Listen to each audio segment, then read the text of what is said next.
कारण छोटा सा होता है, उसको हम नहीं बोलते हैं, क्षमा कर देते हैं, वो कारण बड़ा हो जाता है। छोटी सी गलती हम क्षमा कर देते हैं, उसको कुछ नहीं बोलते, वो गलती बड़ी हो जाती है।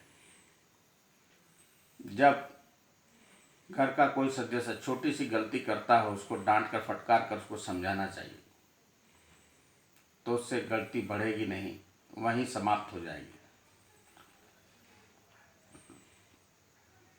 हर इंसान से गलती होती है, गलती की सजा नहीं होती है, गलती को समझाया जाता है। गलतियों को सजा होती है, जो गलतियां अधिक करता है उसको सजा होती है। एक आध गलती को समझाया जाता है, उसके लिए क्रोध दिखाया नहीं जाता। पर छोटी गलती पर हम क्रोध से बात करते हैं तो परिवार में एकता नहीं बनती। हम अपना अधिकार दिखाते हैं, मैं बड़ा हूँ, इसको दबा दिया तो क्या हो गया। एक छोटी सी गलती को हम दबा देते हैं तो दबता कोई नहीं, दुश्मन बन जाता है। ऋषि कहते हैं कोई भी किसी को समझा नहीं सकता, ज़्यादा किसी को समझाओगे तो वो दुश्मन बन जाएगा। तो समझाने का अर्थ होता है एक ही जो छोटी सी गलती है उसी को समझाना। गलती पर क्रोध दिखाना अर्थात शत्रु बनाना। चाहे घर में भाई हो, बहन हो, माँ हो, बाप हो, बेटा हो, पत्नी हो, जो भी रिश्ते में हो, बोलने का अंदाज क्रोध में नहीं होना चाहिए। हमारा बात करने का जरिया क्रोध से होगा तो कोई नहीं समझेगा। डांट में भी प्यार होना चाहिए। एक डांट होती है पर प्यार भरी होती है, एक डांट होती है जो क्रोध से भरी होती है। शब्द वही होते हैं पर बोलने का तरीका अलग अलग हो जाता है। वह तरीका माँ से सीखना चाहिए। माँ कैसे डांटती है, माँ जब डांटती है तो उसमें प्यार रहता है। गुस्से से बोलती है उसमें भी प्यार रहता है, क्योंकि जल्दी में देखती है मेरा बच्चा रूठ रहा है तो अपनी करवट चेंज कर देती है, जल्दी से उसको हाथ घुमाना चालू कर देती है, गोदी में बिठाना चालू करती है, गले लगाना चालू करती है, चूमना चालू करती है कि उसका दिमाग बिगड़ रहा है। किसी को बिगाड़ती नहीं। क्षमा, दया, धर्म, क्षमा मंगना, ये सब कलाएं जो है एक माँ के पास है। जो माँ है अपने बच्चों से पूरे तरीके से अपना कर्तव्य पालन करती है। इसको समझाने की, सिखाने की आवश्यकता नहीं।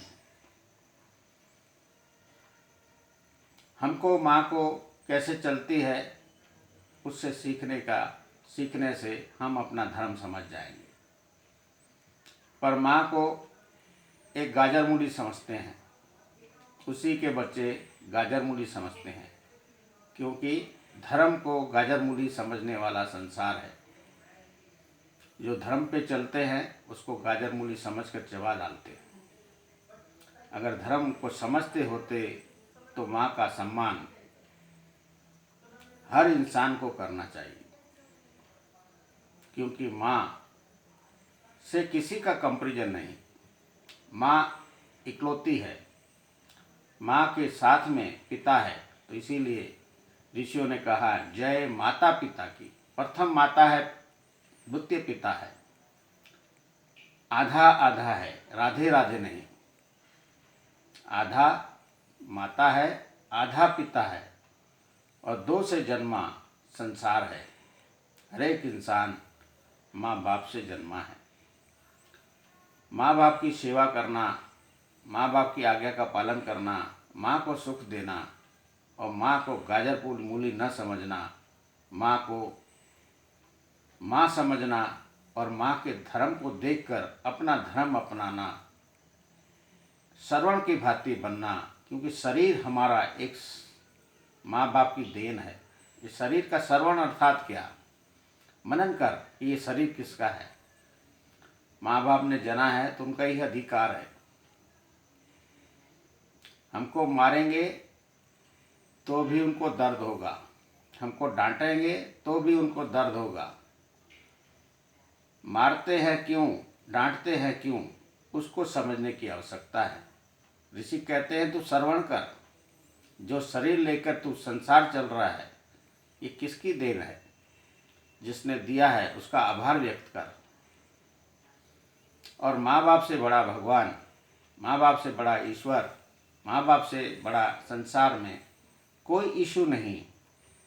जो इंसान माँ बाप की सेवा करेगा, माँ बाप का श्रवण करेगा, माँ बाप के धर्म को पालन करेगा, तो माँ बाप का संदेश एक ही रहता है, आपस में प्रेम करो, प्यार से रहो, बंटवारा मत करो। इसने कुछ बोल दिया तो क्षमा करो। 6 के 6 ज्ञान श्रवण करने की आवश्यकता है, और 6 ज्ञान जिसने श्रवण कर लिया और अपने घर में लागू कर दिया, धर्म के मार्ग पर आ गया। द्रोणाचार्य कुछ नहीं सिखा सकते, सिखाने वाले माँ बाप ही होते हैं, और माँ बाप से ही हमारा स्वभाव बनता है।